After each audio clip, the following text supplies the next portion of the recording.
اعوذ باللہ من الشیطان الرجیم بسم اللہ الرحمن الرحیم السلام علیکم ورحمۃ اللہ وبرکاتہ۔ معزز سامعین و ناظرین، سب سے پہلے حضور نبی کریم صلی اللہ علیہ وآلہ وسلم کی بارگاہ ناز میں درود شریف کا نذرانہ میرے ساتھ مل کے پیش کریں۔ اللہم صلی علی سیدنا و مولانا محمد وعلی آل سیدنا و مولانا محمد وبارک وسلم وصلی علیہ۔ معزز سامعین و ناظرین، آپ سن رہے ہیں پاک مسلم وائس۔ آج کا ہمارا موضوع ہے جنات کا عشق رسول۔ آج کی ویڈیو میں ہم جانیں گے کہ جنات کیسے حضور سے محبت کرتے ہیں اور ان کی محبت کی کیا انتہا ہوتی ہے، کیسے حضور کی باتیں کرتے ہیں، کیسے حضور نبی کریم صلی اللہ علیہ وآلہ وسلم کے حسن و جمال کے تذکرے کرتے ہیں۔ پورا واقعہ سننے کے لیے ویڈیو کے اینڈ تک ہمارے ساتھ جڑے رہیں۔ اگر آپ ہمارے چینل پر نئے ہیں، مزید اسلامی واقعات سننے کے لیے ہمارے چینل کو سبسکرائب کر لیں۔ سامعین و ناظرین، اللہ پاک نے اپنے آخری نبی حضور سرور کونین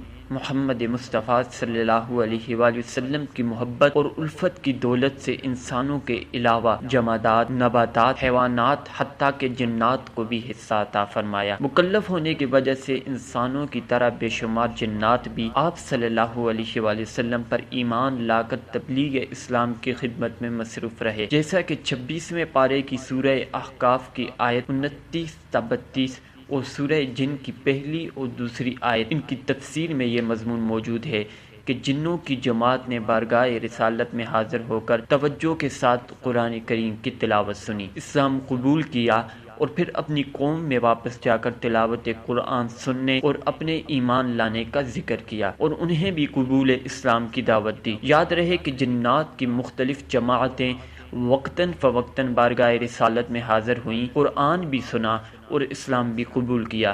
جیسے کہ ایسے ہی ایک واقعے کے بارے میں حکیم الامت مفتی احمد یارحان نعیمی رحمۃ اللہ علیہ لکھتے ہیں، جنات کا یہ واقعہ دوسرا ہے اور قرآن مجید میں جو واقعہ مذکور ہے وہ الگ۔ قبول اسلام کے علاوہ جنات کے ایسے بھی واقعات ہیں جو ان کے حضور نبی کریم صلی اللہ علیہ وآلہ وسلم سے عشق اور عقیدت، قلبی وابستگی کا واضح پتہ دیتے ہیں۔ کبھی یوں ہوا کہ بارگاہ رسالت میں یہ جن اپنے معاملات کا فیصلہ کروانے حاضر ہوئے تو ان کا فیصلہ حضور نبی کریم صلی اللہ علیہ وآلہ وسلم نے فرمایا۔ کبھی یوں ہوا کہ حاضر ہوئے تو واپسی کے سفر کے لیے خوراک کی فریاد کی تو ان کی فریاد رسی فرمائی۔ کبھی یوں ہوا کہ حضرت نوح علیہ السلام کے ہاتھ پر توبہ کرنے اور کئی انبیاء کرام علیہم السلام کی صحبتیں پانے والا ابلیس کا پرموتا حامہ حاضر ہوا اور حضرت عیسیٰ علیہ السلام کا سلام بارگاہ رسالت میں پیش کرنے کے بعد قرآن سیکھنے کا خواستگار ہوا تو آپ صلی اللہ علیہ وآلہ وسلم نے اسے چند صورتیں سکھانے کے بعد آئندہ بھی اسے اپنی ملاقات کے لیے آتے رہنے کی تاکید فرمائی۔ کبھی یوں ہوا کہ ہجرت کے موقع پر شان مصطفیٰ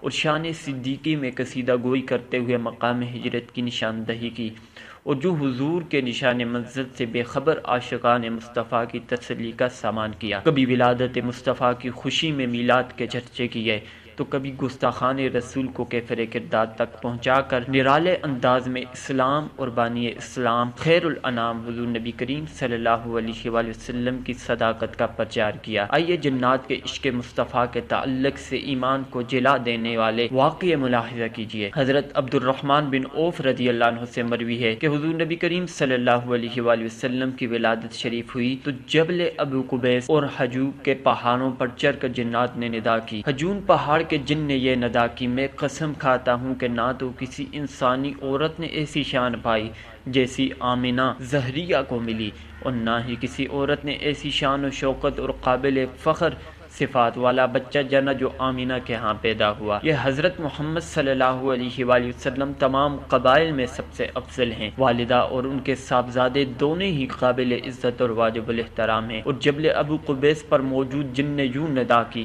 اے بدحا کے مکینوں، حقیقت ماننے میں غلطی مت کرنا اور روشن عقل سے اس حقیقت کو واضح کر لینا کہ قبیلہ بنو زہرہ جو زمانوں سے تمہاری ہی نسل سے تھے اور آج بھی تمہارے سامنے ہیں، اس نزل کے گزرے ہوئے اور موجود تمام لوگوں میں سے یا غیروں میں سے ہی صحیح، لیکن کوئی ایک خاتون تو ایسی دکھا دو جس نے نبی کریم صلی اللہ علیہ وآلہ وسلم جیسا پاک باز جنا ہو، نبوت مصطفیٰ کی صداقت کا علم بردار جن۔ حضور اکرم صلی اللہ علیہ وآلہ وسلم کی علل اعلان دعوت اسلام پر رؤسائے کفار ببھر گئے اور آپ کو جادوگر اور جھوٹا مشہور کرنے کا منصوبہ بنا لیا۔ البتہ جب اپنے ساتھی ولید سے رائے لی تو اس نے اظہار رائے کے لیے 3 دن کی مہلت مانگی اور گھر چلا آیا۔ اس کے گھر سونے چاندی کے 2 بت تھے جنہیں اس نے جواہرات اور قیمتی لباس پہنا کر کرسیوں پر بٹھا رکھا تھا۔ اس نے مسلسل 3 دن ان کی خوب عبادت کرنے کے بعد نہایت ہی گڑ گڑا کر اپنے بت سے کہا، میری بے لوث عبادت کا واسطہ مجھے بتاؤ محمد سچے ہیں یا نہیں۔ اسی وقت ایک شیطانی جن ایک بت کے اندر گیا، بت حرکت میں آیا اور بولا، محمد نبی نہیں، ہرگز ان کی تصدیق مت کرنا۔ ولید خوش ہو گیا اور اس نے دوسرے کافروں کو بھی بلا کر بت کی بکواس سنائی۔ پھر ان بدبختوں نے بڑے مجمع کا اہتمام کر کے حضور نبی کریم صلی اللہ علیہ وآلہ وسلم کو بلوایا، اپنے بت کو مختلف رنگوں کا لباس پہنایا۔ حضور نبی کریم صلی اللہ علیہ وآلہ وسلم حضرت ابن مسعود رضی اللہ عنہ کو ساتھ لے کر تشریف لائے۔ کفار نے بت کو سجدہ کیا، پھر ولید نے بت سے کہا، میرے معبود تو محمد کے بارے میں اظہار خیال کر۔ بت نے آپ صلی اللہ علیہ وآلہ وسلم کے بارے میں نازیبا باتیں کی۔ اب وہاں سے اٹھ کر تشریف لے گئے۔ راستے میں سبز لباس میں ملبوس ایک سوار ملا، اس کے ہاتھ میں ننگی تلوار تھی جس سے خون ٹپک رہا تھا۔ سوار گھوڑے سے اترا اور نہایت ادب سے سلام کیا اور بتایا، میرا نام جن مہین ہے، مہین بن ابہر ہے، کوہ طور پر میرا گھر ہے، میں نے حضرت نوح علیہ السلام کے زمانے میں اسلام قبول کیا تھا، میں سفر میں تھا، وطن واپسی ہوئی تو گھر پہنچنے پر سوجا نے روتے ہوئے بتایا کہ مصفر نامی جن نے آپ کی گستاخی کی ہے۔ میں اسی وقت اس کے تعاقب میں نکلا، صفا و مروہ کے درمیان وہ مجھے مل ہی گیا، میں نے وہیں اس کا سر اتار دیا، یہ رہا اس کا سر اور وہ خود کتے کی صورت میں وہاں مڑا پڑا ہے۔ حضور صلی اللہ علیہ وآلہ وسلم اس کی باتیں سن کر خوش ہوئے۔ جب اگلے دن کفار بڑے مجمع میں اس حبل نامی بت کو زیورات اور ملبوسات سے سجا کر اسے سجدہ کر کے بولے کہ محمد کو برا بلا کہے، تو مہین نامی یہی جن حضور کی اجازت سے اس بت میں جا کر بولا، اے اہل مکہ، حضور نبی کریم صلی اللہ علیہ وآلہ وسلم سچے ہیں، ان کی باتیں اور دین سچا ہے، یہ تمہیں باطل کی جگہ دین حق اپنانے کی دعوت دیتے ہیں، جبکہ تم اور تمہارے بت باطل اور جھوٹے ہو، خود گمراہ اور دوسروں کو گمراہ کرنے والے ہو۔